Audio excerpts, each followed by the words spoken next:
In today's experiment, we're demonstrating an example of a SN2 reaction by synthesizing n-Butyl bromide or 1-bromobutanol starting with 1-butanol. What exactly does SN2 stand for? So S means substitution. So this is a reaction where one group in a molecule is substituted by a new group, and that substitution occurs by a nucleophilic attack. So N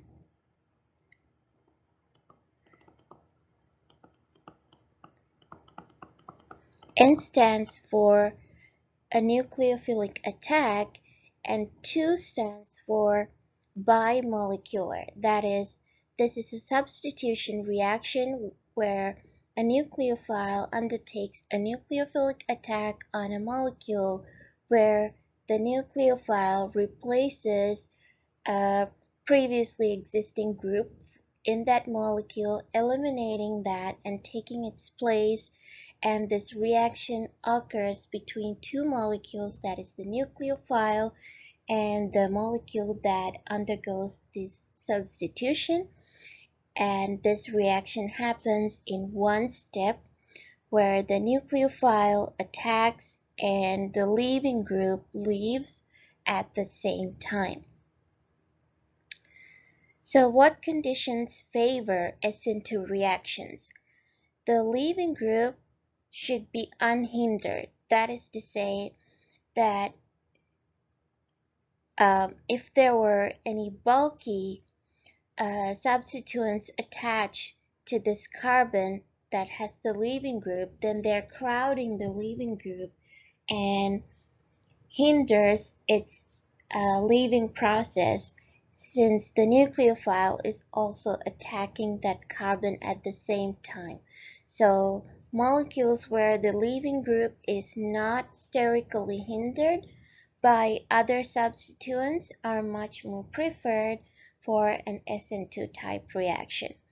So primary is the best. So if this was an alcohol and the leaving group was the OH group, then the primary alcohols are the best possible substrates for a nucleophilic attack, because they're unhindered, sterically unhindered, because there are no other bulky substituents next to them.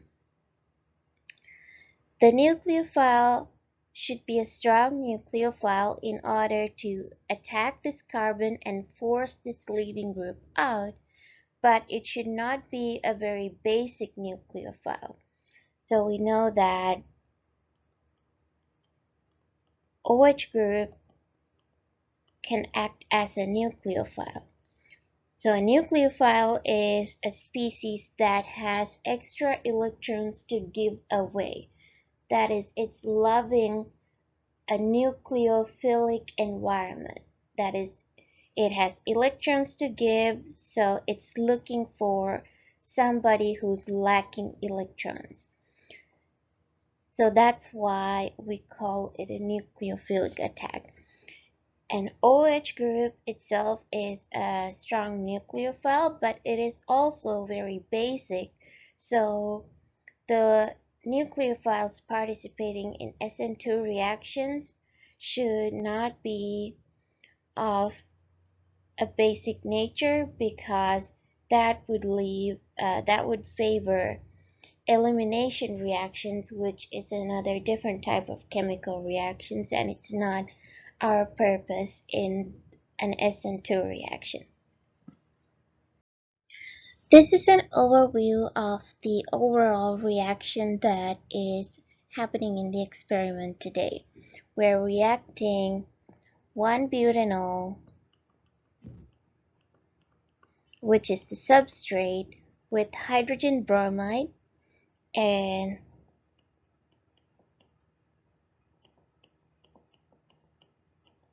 bromine is the nucleophile because it can attract the electrons it's sharing with this hydrogen and leave and become a bromide ion, which can act as a strong nucleophile, and it's perfect for SN2 type reactions because it's a weak base. So we can make sure that this follows the SN2 reaction mechanism. Again, the substrate is 1-butanol. You can see that it's a primary alcohol, so it's a best possible type of substrate for an SN2 type reaction. Then the leaving group is going to be water, because this OH group as is not a very good leaving group, because the leaving group should be stable by itself when it leaves. So OH group itself is not a very stable leaving group, so we're going to convert it instead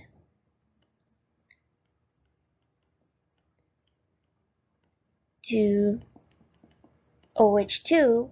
We call this an oxonium ion, and this is a better leaving group because when it leaves, it's just water and it's stable, so OH2 plus is a better leaving group than OH itself. So you will see later that we are in the mechanism, this OH is accepting this proton from hydrogen bromide in order to become this oxonium ion, which is a better leaving group.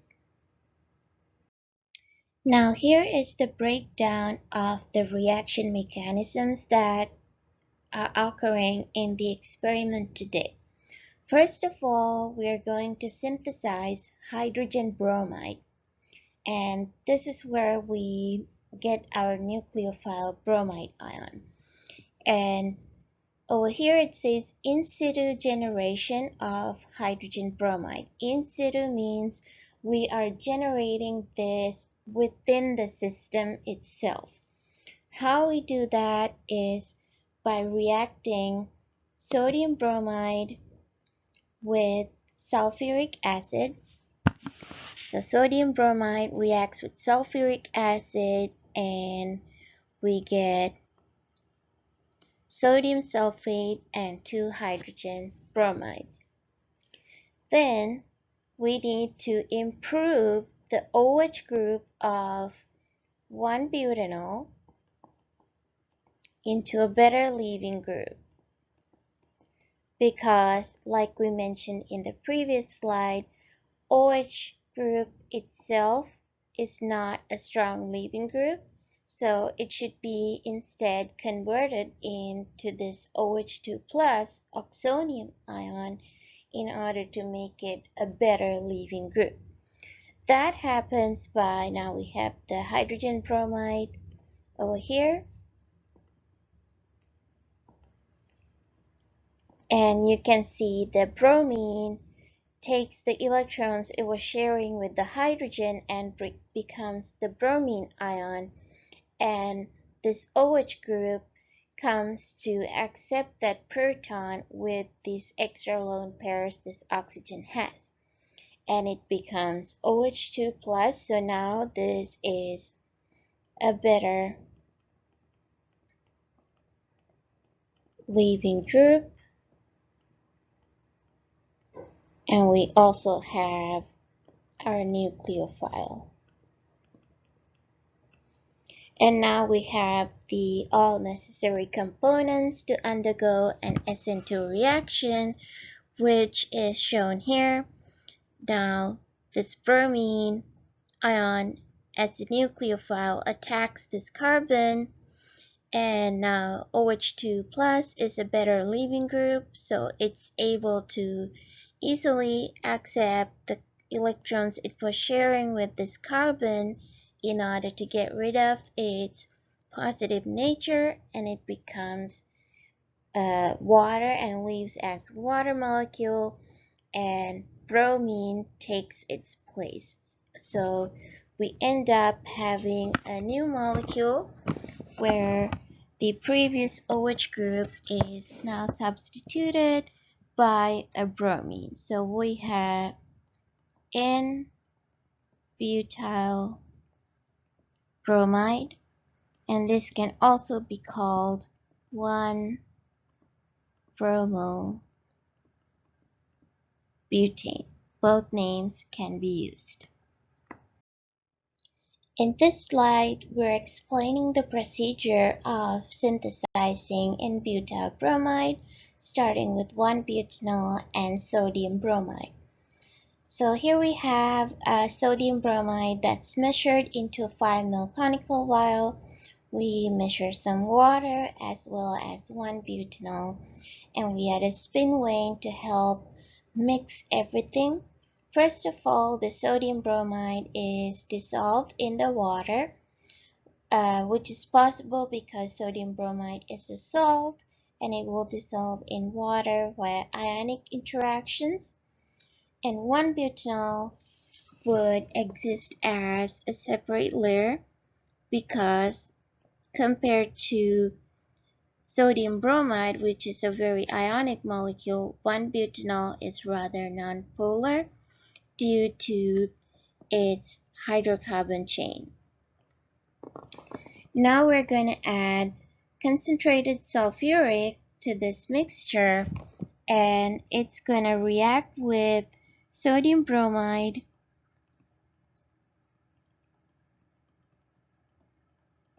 and produce the hydrogen bromide and sodium sulfate as a side product. This hydrogen bromide is usually a gas, so that gets dissolved in the solution, and that is why the solution will get a hint of orange color to it. You will see when you look at the experiment video. And then we fix that with a Hickman still and a condenser and do something called reflux for 1 hour. So refluxing is basically a technique we follow when we have to do a reaction at a higher temperature for a longer period of time. So we have to let this reaction happen for at least an hour to see the successful substitution of 1-butanol into n-butyl bromide. But assume that if you had this reaction while just open to air and you were continuing to heat this for an hour, all of these reactants would evaporate away, right? To prevent that, we connect the system to a condenser, so all those hot vaporized reagents would be condensed by the cooling action of the condenser, and they will fall back into the reaction vial. So refluxing is basically a method to maintain the reactant volume without loss when we are following a reaction at high temperature for a longer period of time. In this experiment, we have connected a Hickman still between the reaction vial and the condenser, and that is because we're going to collect our product of this reaction via distillation, because the product n-butyl bromide has a boiling point of 101.4 degrees Celsius. So when we reach the boiling point of that, it's gonna evaporate, move up the Hickman still, and move up the condenser, and the cooling action of the condenser will cause those gas molecules to condense, and they will collect at the bottom well of the Hickman still. Then we can simply remove this cap and put in a pipette and draw out this distillate, which is going to contain our product n-Butyl bromide. However, we are expecting two other components to be present in this distillate. One is water, because we added water in the beginning, and water has a boiling point of 100 degrees, which is very close to the boiling point of n-Butyl bromide. And also, if there were any excess 1-butanol left after the reaction, we expect that to be present in the distillate as well, because the boiling point of that is 117.7 Celsius, and we discussed during the distillation lab, for a successful distillation, we should have a difference of boiling points between the components at least 50 degrees or higher. And here we don't have that much of a difference between the boiling points of these different components, so we expect all of them to be present in the collected distillate. At the end of the reflux, we will collect the distillate into a fresh conical vial, and we should be able to observe two separate liquid layers. One will be the organic layer, which is a mixture of n-Butyl bromide, that is our desired product, plus if there were any excess 1-butanol left, then that would also be mixed with it. And the other layer would be a water layer, and because water is highly polar solvent compared to these other two components, it's going to form its own separate liquid layer. And to remove the water, we are going to use anhydrous sodium sulfate, just like we did in our previous experiments. Like we mentioned then, anhydrous sodium sulfate is highly absorbent of water, so it's going to absorb this water and dry this organic layer of the presence of water.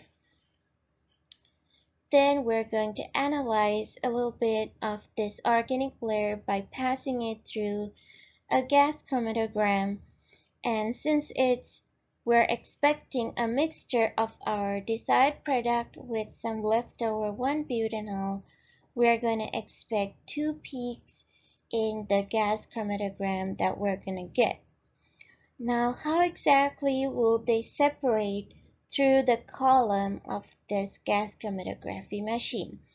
We're using a non-polar column, and if both of these molecules were equally non-polar, then their separation is going to be based solely on their differences in boiling point.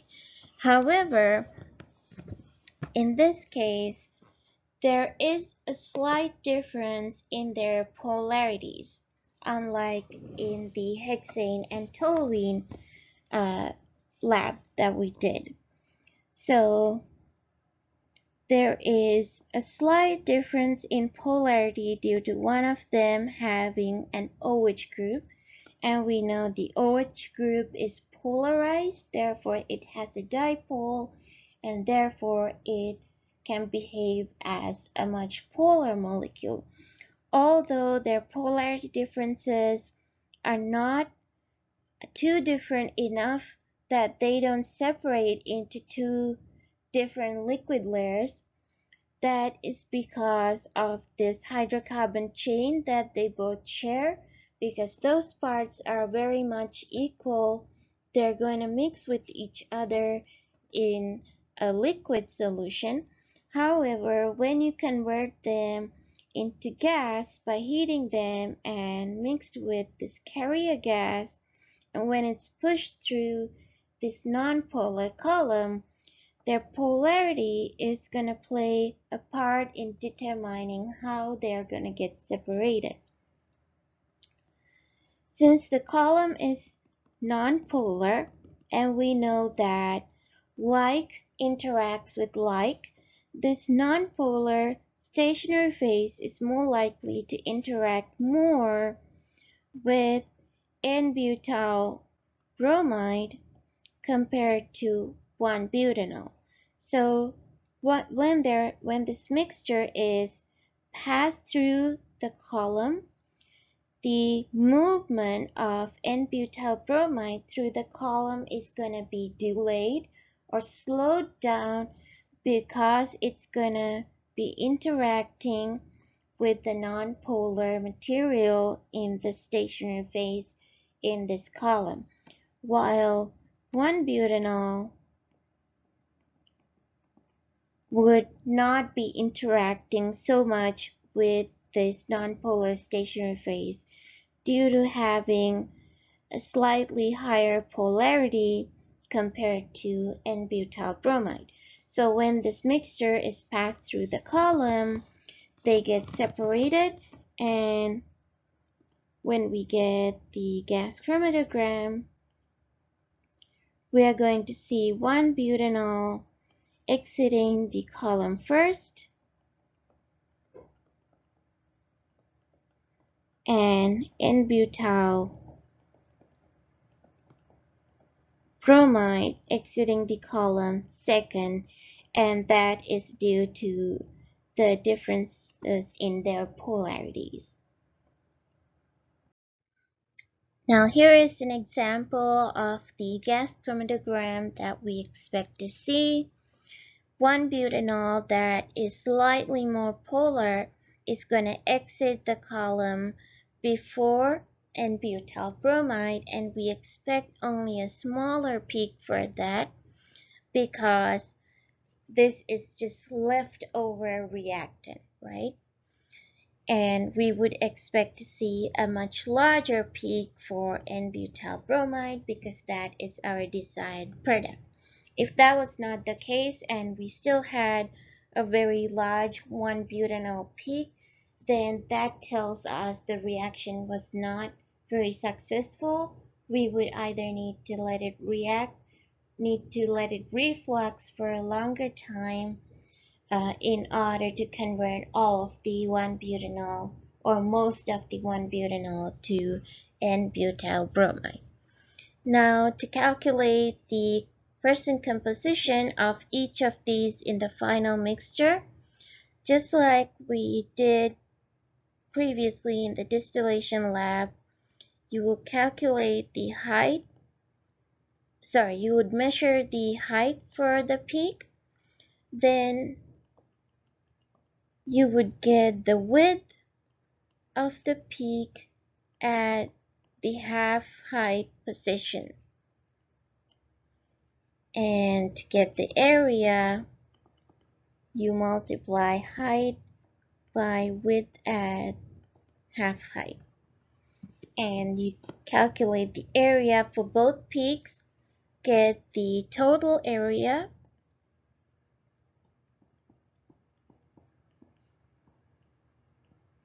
will be area for 1-butanol plus the area for n-butyl bromide, and for percent composition of each of these, say n-butyl bromide, area of n-butyl bromide over total area times 100. And this way you can calculate the percent composition of each of these components present in the final product mixture, and then comment on whether this reaction was successful or not, right? If we have a higher percent composition of n-butyl bromide, more than 50%, then we can consider the reaction was somewhat successful. Now, by looking at the gas chromatogram, we could see that our final product, n-butyl bromide, was not 100% pure because some excess 1-butanol was still mixed with it. What other purification technique could we follow to further purify these two from each other and isolate n-butyl bromide by itself? The different purification techniques we learned during this class, one of them was distillation, but that works best when the boiling point difference between the two liquid components we're trying to separate is either 50 degrees Celsius or greater than that. And that would not help us here because the boiling point difference between 1-butanol and n-butyl bromide was a lot smaller than 50 degrees. Then we learned about recrystallization, however that can only be used to purify solid compounds. However, we could use extraction, but we need to have different solubilities of the two components in two immiscible solvents. However, we can use extraction to isolate n-butyl bromide from 1-butanol if we could manipulate 1-butanol to become a more water-soluble form. So what we have currently is a mixture that contains both n-butyl bromide and 1-butanol, but if we can undertake some chemical reaction that can convert butanol into a charged species like that or like that, the charge group is gonna allow this molecule to behave as an ionic molecule, and we know ionic molecules are water soluble. So now we would be able to have two separate layers, an organic layer and an aqueous layer, and this charged species of butanol will be water soluble, while n-butyl bromide would remain in the organic layer. By separating the organic and aqueous layers, we should be able to isolate n-butyl bromide. So we have to consider a way to convert 1-butanol into water-soluble form so it will move to the aqueous layer while our desired product remains in the organic layer.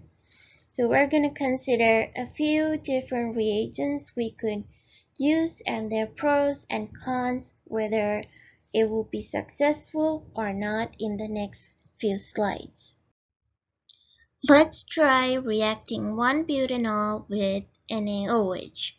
So if there was a strong base, a hydroxyl group, it could accept this proton from the OH, and this oxygen would be left negatively charged. Now 1-butanol has become a charged species, so it will become soluble in the aqueous layer. However, the problem with this is in the presence of a strong base, alkyl halides can undergo an elimination reaction. So what happens is this bromine can leave while this carbon would draw in electrons from one of these hydrogens, and the base would accept that hydrogen, and we will get an alkene as the product. So although we are able to convert butanol into a water-soluble product, on the other hand, we have changed our desired product to something else. So basically, we have killed our product. So we can't use sodium hydroxide for the extraction purpose of 1-butanol from n-butyl bromide. Now let's try reacting 1-butanol with HCl. So this is basically the same as reacting 1-butanol with hydrogen bromide, which we followed in the reaction today. So what happens is a SN2 reaction undergoes when this chlorine in the HCl becomes chloride, a good nucleophile, and this OH is protonated to become an oxonium ion, but it will not stop there because this chloride will undertake a nucleophilic attack on this carbon, and this OH2 plus group will leave as water, and we will end up with 1-chlorobutane and water. And the thing is, we can't distinguish 1-chlorobutane from 1-bromobutane because they're very similar to each other, so we can't separate it from our desired product. Therefore, using HCl for the extraction of 1-butanol from 1-bromobutane is also unsuccessful. Now let's try reacting 1-butanol with sulfuric acid. Here's the structure of sulfuric acid, and you can see that this oxygen is grabbing the electrons it was sharing with this hydrogen, and this OH group in 1-butanol comes in to accept that proton, and now it's become the oxonium ion OH2+.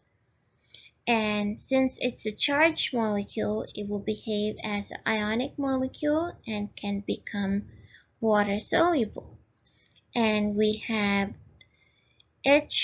HSO4 minus bisulfate ion here, and this is the conjugate base of sulfuric acid. So acid was converted into a conjugate base, and this is a very weak base and a weak nucleophile that will not react with either oxonium ion or n-butyl bromide. So what happens is it's going to stay as it is, and this 1-butanol that was converted into an ionic form is going to be left as it is also.